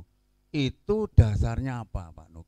Wes 3 aja Pak Nuk, matur nuwun. Assalamualaikum warahmatullahi wabarakatuh. Saya mohon izin, saya jawab satu-satu je. Engko lali aku. Ya wes gak apa. Ye, gini ya. Mungkin jawaban saya kalau sudah terjawab kan berarti enggak ada yang lagi. Yang pertama, kita kalau melihat undang-undang pajak, kita bisa uji materi karena undang-undang pajak salah. Enggak ada yang salah, Pak. Undang-undang pajak enggak salah. Undang-undang pajak sudah jelas mengatur bahwa orang yang punya penghasilan harus membayar pajak, itu clear, enggak usah diuji coba Pak, atau diuji materi, sudah betul. Di mana-mana semua yang punya penghasilan itu bayar pajak penghasilan, itu sudah betul. Jadi enggak mungkin diuji materi. Tetapi permasalahannya penghasilan itu yang mana? Disebutkan penghasilan itu dari transaksi bisnis, itu yang pertama. Kedua, penghasilan itu yang diterima bukan yang dimiliki, itu undang-undang dan regulasi ngatur itu. Tinggal kita paham nggak dengan undang-undang itu. Masyarakat koperasi mungkin belum paham. Sopo sing memahamkan? Para pemandu yang ahli-ahli ini gitu loh Pak. Jadi saya kurang setuju kalau uji materi Pak Hasyim Nun Sewu. Karena undang-undang pajak itu nggak salah. Undang-undang pajak itu sudah jelas mengatakan bahwa yang punya penghasilan harus membayar pajak. Wajib pajak memang menjadi subjek pajak, tapi nek ra duwe penghasilan yo ora bayar pajak. Nek rugi mosok kudu bayar-bayar, kan enggak ada. Itu pertama. Yang kedua, di penghasilan disebutkan penghasilan itu berasal terjadi karena entitas melakukan transaksi bisnis. Nah, kalau di koperasi transaksi bisnis sudah dijelaskan di PP 7. Transaksi bisnis itu terjadi koperasi dengan bukan anggota. Itu kita pegang, sudah selesai. Kita enggak salah, kita enggak melanggar kok. Yang kedua, kalau itu tadi diharapkan GKP menjadi sponsor ya, membuat wacana bareng-bareng, ya saya setuju aja. Mungkin GKP akan diklat narasumbernya para pemandu gitu kan, cocok. Saya ngundang para pemandu untuk jadi ini kan. Terus yang ketiga tadi, kalau enggak membuat laporan didenda 100.000. Apa dasarnya? Dasarnya di Undang-Undang Perpajakan. Setiap wajib pajak perlu membuat laporan pajak. Kalau enggak membuat laporan pajak, itu didenda. Betul. Tetapi laporan pajaknya piye nek ra penghasilan ya ditulis penghasilan nihil.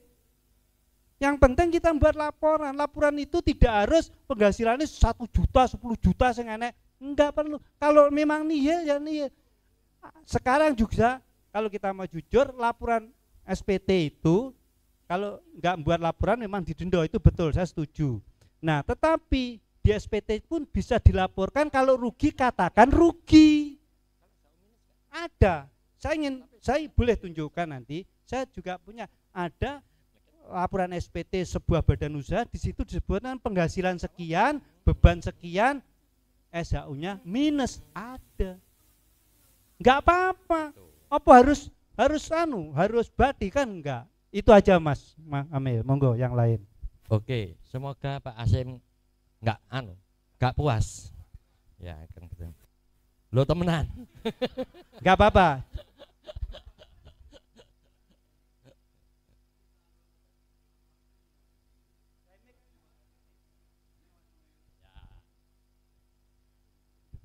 Gile Pak Nuk.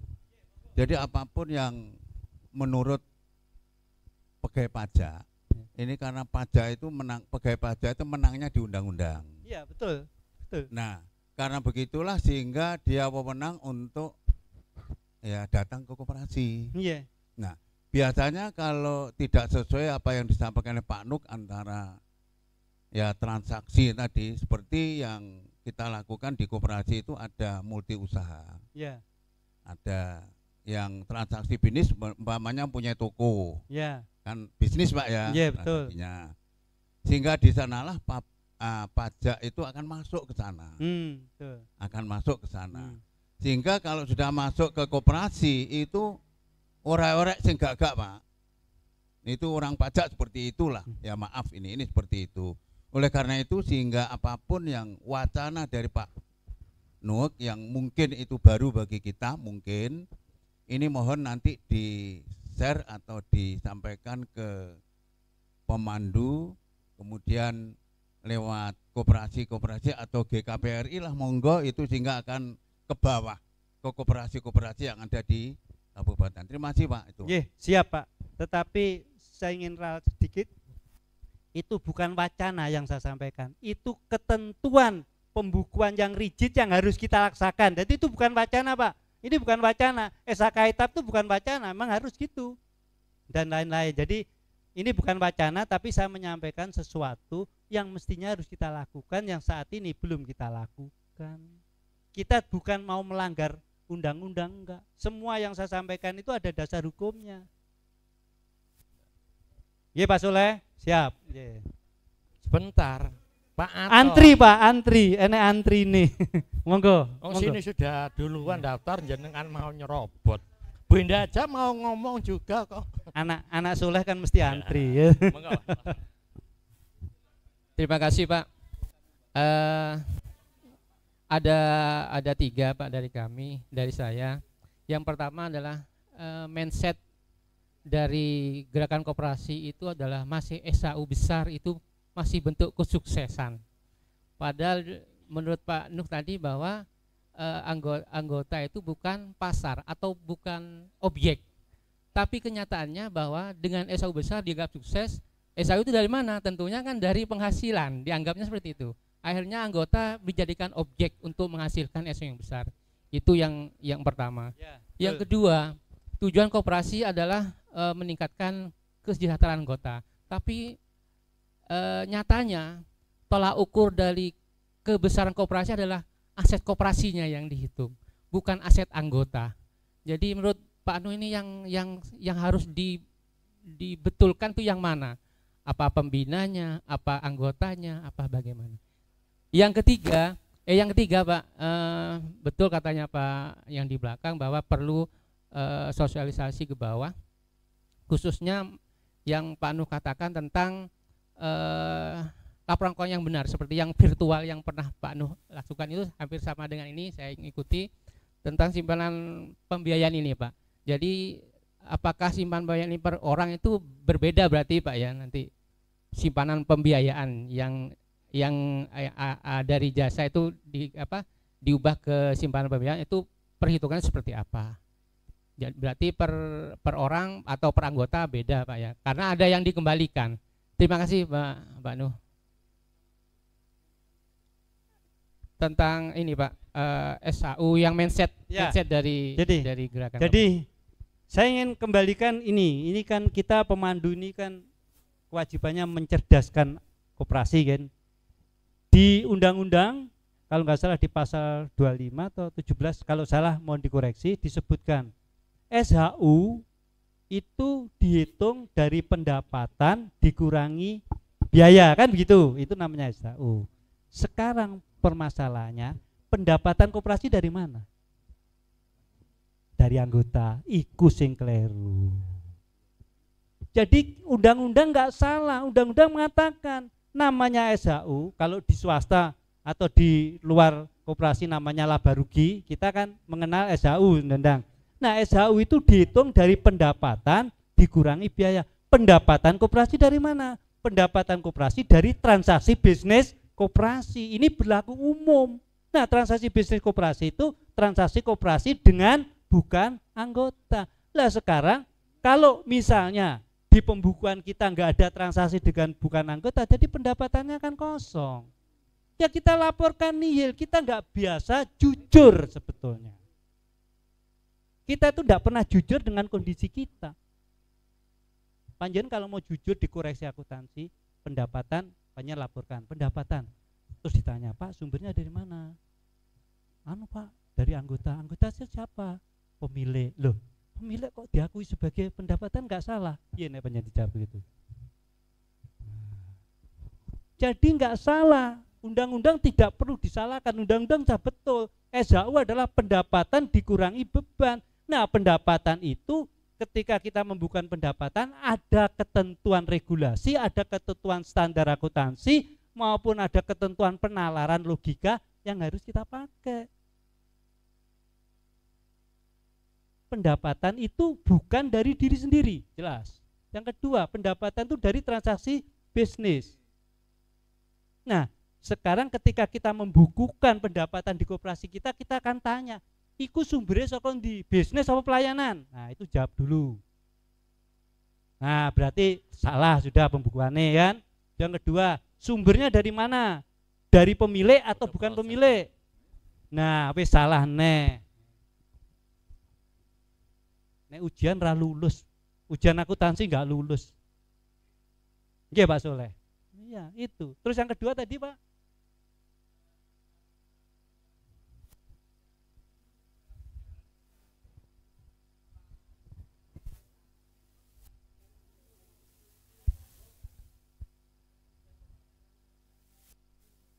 Iya.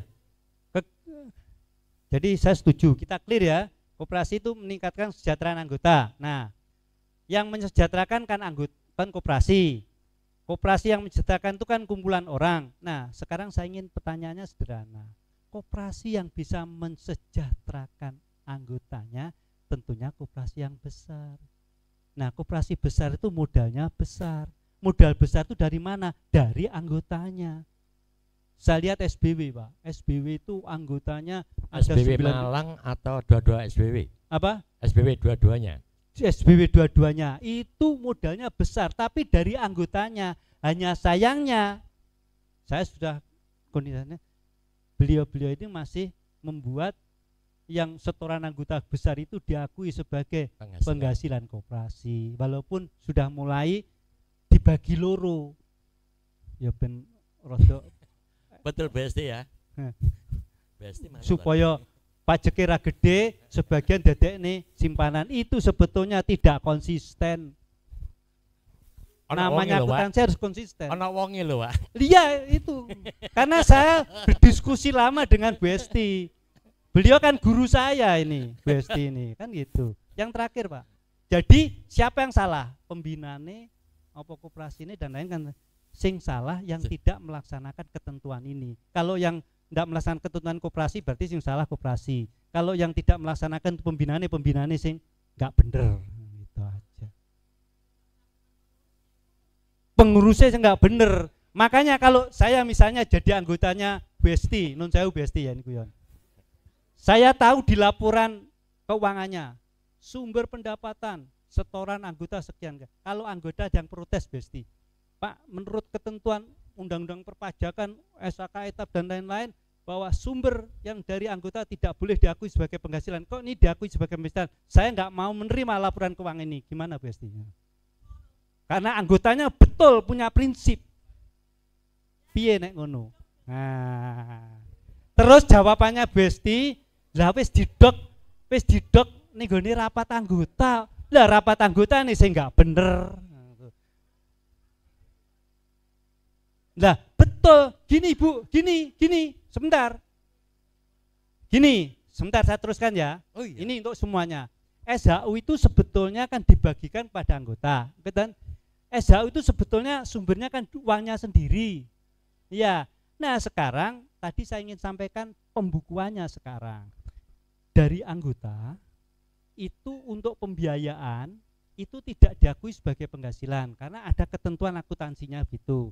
Diakui sebagai apa? Tetap diakui sebagai milik anggota yang dititipkan untuk pembiayaan, tapi harus dicatat rekeningnya apa? Rekeningnya kalau kita ingin bicara benar dengan akuntansi, standar regulasi dan lain-lain, itu tidak pernah rekeningnya diangkat sebagai penghasilan. Itu tetap diakui sebagai milik anggota untuk pembiayaan. Praktek yang sudah terjadi itu diakui sebagai ada dua rekening yang saya lihat, sebagai titipan biaya dan sebagai simpanan pembiayaan. Nah, ketika akhir tahun bebannya berapa, sumbernya simpanan pembiayaan dikurangi beban, akhirnya menjadi saldo simpanan pembiayaan. Itu yang dibagikan podo wae sebetulnya. Kan sama saja, hanya pengakuannya sing salah. Karena satu diakui sebagai penghasilan itu tidak sesuai dengan akuntansi, yang benar tetap miliknya anggota. Yang kedua, secara prinsip orang boleh mengambil minta haknya itu kalau itu miliknya. Yang jadi milik anggota di koperasi itu simpanan. Ketika simpanannya sisa kita meminta, itu boleh, itu hak. Yang orang boleh meminta haknya itu ketika itu miliknya sendiri. Nah, di koperasi yang menjadi milik anggota itu namanya simpanan. Jelas, clear. Jadi yang dibagi bukan SHU, Bu Esti, yang dibagi saldo simpanan anggota sendiri. Nah, simpanan anggota itu tidak pernah kena pajak. Namanya simpanan itu tidak ada pajaknya. Yang ada pajaknya ketika simpanan itu disimpan oleh bunga, lah itu pajak. Termasuk istri simpanan bukan pajak, objek Apa? pajak. Gimana, Pak? Jadi simpanan itu bukan objek pajak, Pak. Tetapi ketika simpanan itu disimpan oleh bunga simpanan itu yang penghasilan. Oke, monggo. Lanjut, ye. Pak Anto, sudah cukup. Cukup, ye. Bisa Ya. dipuaskan, Pak ya? Bisa puas, Pak ya? Tapi Pak, ini bukan alat pemuas loh, Pak. Pak Nasrul. Pak Nasrul. Jadi enggak? Jadi, Pak. Oh, jadi yang Enggak mewakili. apa-apa. Nggih. Assalamualaikum warahmatullahi wabarakatuh. Waalaikumsalam, ye. Yang saya tanyakan Pak ya, yang pertama, kalau kita sudah mensiasati tadi bahwa simpanan untuk beban biaya, ya. Mohon maaf Pak, saya relat, ini tidak mensiasati. Jadi kalau mensiasati koyo-koyo ada mencari celah-celah biar nggak bayar pajak. Kita tidak mensiasati, tapi kita menyatakan apa adanya sesuai akuntansi. Lah, Bukan mengganti istilah juga, mengganti istilah itu tetapi pengakuannya. Istilah dengan konten. Ketika pengakuan itu bukan penghasilan, tempatnya di neraca. Tetapi ketika itu pengakuannya penghasilan, itu tempatnya di laba rugi. Ini bukan mengganti istilah. Kalau mengganti istilah ya, itu mensiasati tadi. Enggak, saya enggak ngajari mengganti istilah ya. iya Pak, yang saya tanyakan di neraca itu letaknya itu di ekuitas atau kewajiban atau di inventaris atau di aktiva lancar, itu di mana Pak Nah, letaknya? ini. Terus nomor 2 Pak sekalian. Oh, nomor 2 nggih, monggo. Sampai Kalau subuh, Pak. kita sudah 6 bulan itu sudah pelaporan pajak setiap bulan kita bayar. Kode akunnya 4118.420 itu kan kita sudah membayar bahwa kita ada pendapatan Pak bruto. Lah, kalau kita rubah laporan itu mulai bulan depan, apakah pajak bisa menerima Pak? Apakah nanti kita tidak disalahkan untuk sebagai penggelapan pajak? Itu aja Pak. Waduh, penggelapan pajak. Gini Pak, kita itu kadang-kadang takut, wah aku penggelapan pajak. Gini loh, saya ingin sampaikan, saya lakukan ini bukan karena saya ngomong, karena sudah ada koperasi yang melakukan itu. Tadi salah satunya 6 tahun, Bang boleh belajar, ada yang 4 tahun. Koperasi saya sendiri melakukan itu sudah 6 tahun, koperasi primer saya. Koperasinya pegawai pemerintah kota Kediri. Oh, piye isine nek sekdane dan lain-lain. Tapi saya ingin sampaikan itu, dan itu laporan saya ini nanti panjen saya bagi nggak apa-apa. Itu bukan laporan yang saya delikkan. saya simpan. Itu sudah saya sosialisasikan, saya laporkan ke pajak. Memang awalnya ditanya, loh kok gini? Saya sampaikan ke teman pajak. Gini, Pak, akuntansi SHK ini berlaku enggak untuk koperasi? Berlaku. Kalau saya lakukan bahwa dari pemilik bukan dicatat sebagai penghasilan atau diakui penghasilan sebagaimana dilakukan di bank itu enggak ada Pak penghasilan dari pemilik. Bakul bakso yang mikro TikTok itu tidak pernah membukukan penghasilan dari dirinya sendiri, pasti dari pembeli. Lah kalau koperasi melakukan itu salah betul. Dari pemilik bukan. Nah, memang kita berpikir loh pemilik kok oke. Nah, inilah koperasi, kumpulan orang. Kan gitu. Oke. Sampai mana tadi? Letaknya di neraca di mana? Saya kembali ke Bu Esti. Jadi itu yang dibagi bukan SHU kan Ibu, tapi saldo simpanan. Karena saldo simpanan itu menjadi kewajiban bagi koperasi untuk mengembalikan, tempatnya di kolom kewajiban. Tempatnya neraca itu kan ada aktiva, ada pasifa, ada aset, ada kewajiban. Ya di kewajiban. Nah sekarang kewajiban itu dikembalikan pada tahun buku atau multi-years. Kalau multi-years di kewajiban jangka panjang. Kalau tahun buku berarti kewajiban jangka pendek. Berarti di neraca pada tutup buku ada neraca di kewajiban jangka pendek saldo simpanan pembiayaan. Sama sekarang karena pengakuan kita itu penghasilan, ninggone neraca disebut ninggone ekuitas. Di ekuitas yang mudah sendiri disebut itu SHU tahun berjalan kan gitu Bu. Ini yang salah juga. SHU itu bukan ekuitas. SHU itu mengandung ekuitas, oke. Karena SHU itu kan dibagi sebagian untuk cadangan dan lain, itu kan ekuitas. Tapi SHU bukan ekuitas. Bukan modal sendiri. Tetapi SHU itu mengandung pembagiannya nanti bisa sebagai ekuitas kalau ada ekuitasnya. Jadi SHU itu sebetulnya bukan modal sendiri, tetapi Bu Esti menulis di laporannya SHU itu merupakan modal sendiri. Nah itu yang salah. Mestinya tetap dilaporkan di neraca tetapi tidak di modal sendiri, tapi ada sendiri bagian. Karena itu saya sampaikan tadi, kalau kita konsekuen dengan jati diri koperasi, laporan keuangan koperasi itu ada 5. Tadi saya sampaikan, neraca, SHU, akuitas, haruskah ditambah saldo simpanan bersama-sama. Itu penempatannya Pak.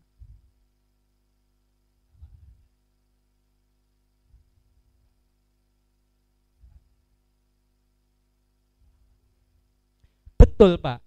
Di SHK etap tidak ada komponen karena SHK etap itu mengatur transaksi bisnis. Nah laporan kita menurut PP 7 disebutkan di penjelasan, memori penjelasannya pasal 12 ayat 4 disebutkan laporan keuangan koperasi dipisahkan laporan transaksi bisnis dan transaksi pelayanan.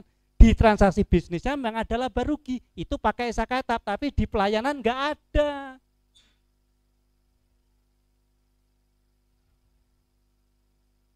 Monggo Besti, monggo Besti. Ya.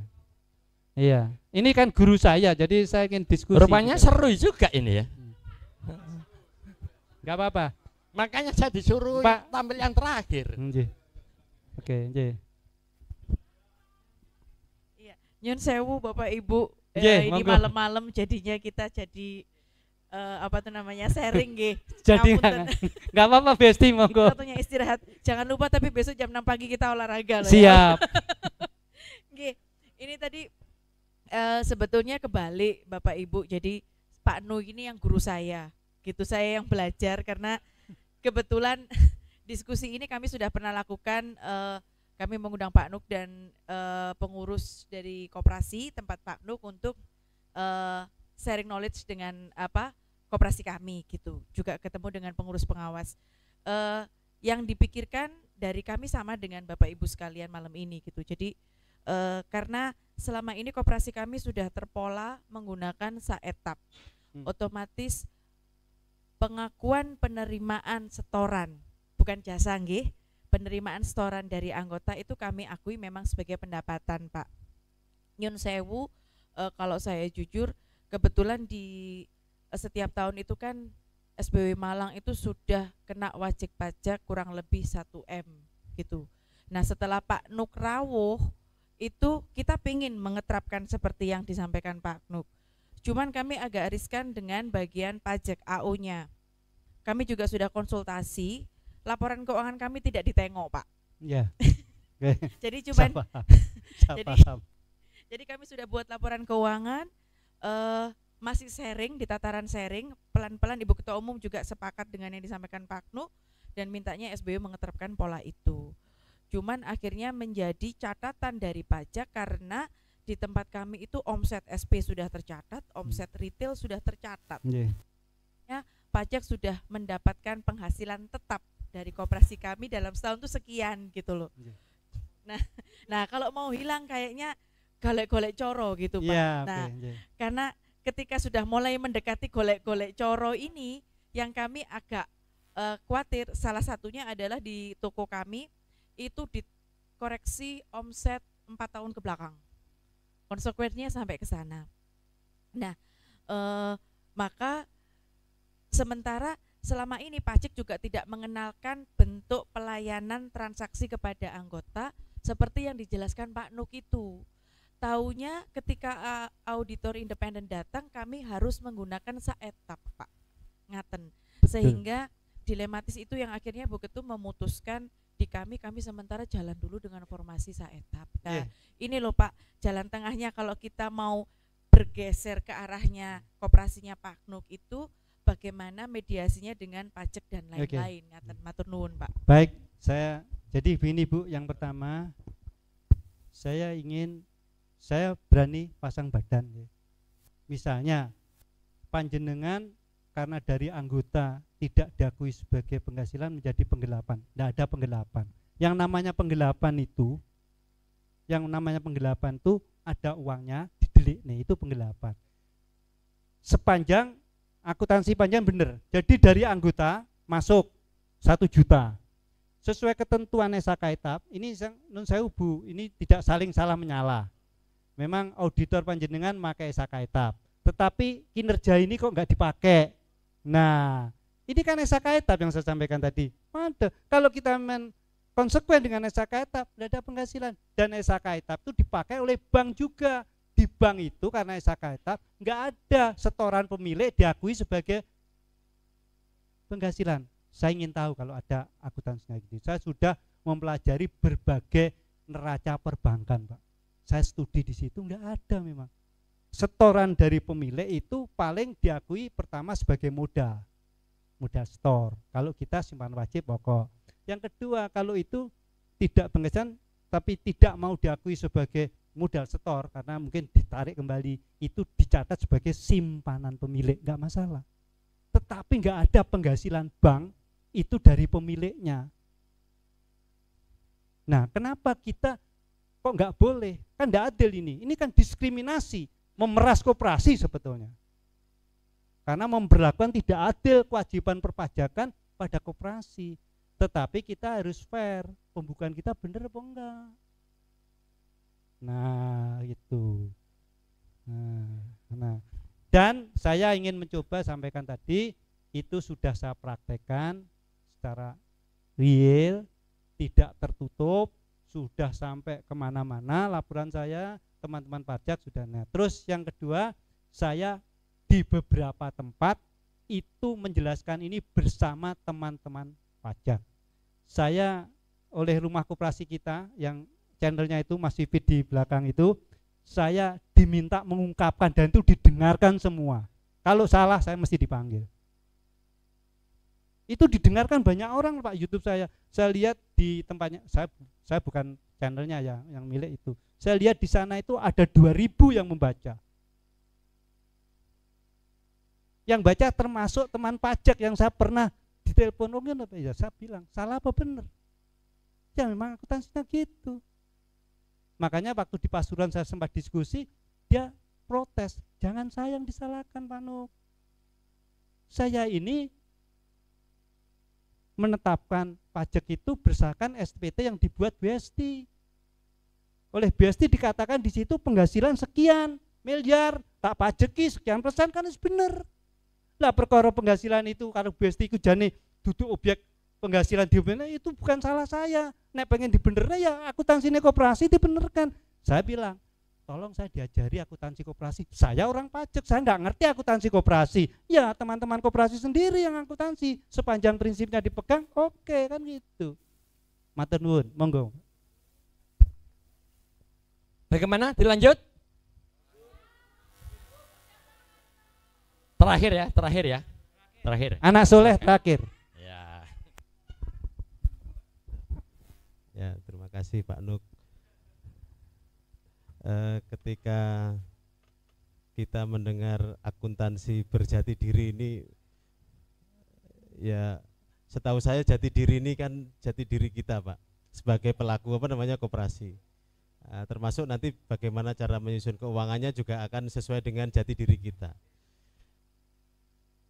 Malam hari ini kita belum tahu prakteknya Pak. Memang abstrak ini kan abstrak Pak. Memang kita memerlukan tulisan gitu ya, ditulis transaksinya sampai laporannya. Kan ini teman-teman juga melatih akuntansi di tempatnya masing-masing. Sehingga nanti ketika gerakan koperasi ingin mempraktekkan, gampang. Nah, kalau di PSAK 27 itu kita dengarkan transaksi pelayanan anggota Pak ya, dikurangi dengan biaya transaksi dengan anggota. Hasilnya sisa partisipasi anggota bruto. Habis itu dikurangi dengan biaya partisipasi. Hasilnya SHU, PHU kan hitungannya Pak. Nah, hasil itu tetap akan kena ketika menggunakan yang sudah di PSAK 27 itu, apakah tetap akan dikenakan, kan itu kan transaksi hanya dengan anggota, ini cerita hanya simpan pinjam saja Pak. Nah, terus yang kedua versi Bapak tadi itu, simpanan anggota milik bersama tadi itu, karena sebagai pos yang menyimpan sisa sisa jasa sisa tadi itu, dikurangi dengan biaya-biaya. Nah, selama ini kita kenal kalau PHU cara menghitungnya bukan dengan seperti tadi itu, simpanan dikurangi biaya kan Pak? Ya. Hasilnya adalah saldo simpanan. Sisa Saldo simpanan. Ya, kalau di PSAK 27 tadi kan sisa juga namanya Pak. PSAK 27 itu karena ada sesuatu yang ini kontroversi sekarang tidak berlaku. PSAK 27 memang kan sudah berlaku Pak, sudah tidak berlaku. Tapi dulu bunyinya seperti itu di PSAK. Monggo Pak, memang harus ada ini prakteknya Pak. Semoga ada waktu cukup nanti kapan kita latihan prakteknya. Terima kasih. Untuk praktek Pak, mungkin ya saya nggak tahu Mas Husni yang akan.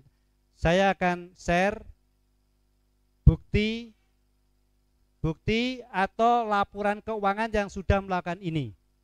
Saya share aja lewat, saya nggak tahu lewat grup atau lewat Mas Husni atau lewat teman-teman, saya share supaya tahu ini praktek sudah dilakukan, dan praktek itu sudah dilaporkan juga ke Kemen Pajak. Tidak tertutup Pak Soleh. Mungkin cukup Bapak karena jam 6 kita dengan Bu Esti harus senam pagi kan gitu.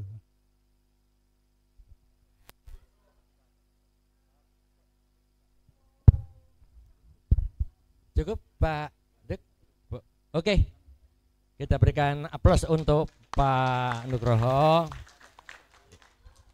Ibu-ibu, bapak-bapak yang kami hormati, ini merupakan materi yang sebenarnya cukup berat ya. Malam-malam kita diskusi ini cukup berat, tapi alhamdulillah ternyata gayeng juga kan gitu. Ya mungkin karena bersentuhan dengan koperasi, dan ini masih dalam hal perlu tanda tanya terus Pak ini Pak. Karena satu, pemahaman petugas pajak, yang kedua pemahaman dari auditor independen, pemahaman dari Ikatan Dewan Akuntansi Indonesia ini masih belum bersatu ya, terutama sekarang sudah ada lagi neraca laporan keuangan untuk koperasi. Ini yang harus harus tetap kita perjuangkan. Kalau perlu nanti Dekopin Jawa Timur kepada Dekopin Pusat nanti menyampaikan kepada Menteri Keuangan gitu. Jadi itu yang penting. Jadi harus ada semacam klausul yang khusus kecuali koperasi. Nah, itu kan malah enak. Karena selama ini seakan-akan kabur kan? Itu coba. Baiklah, untuk materi upgrading yang sesi kedua saat ini telah selesai.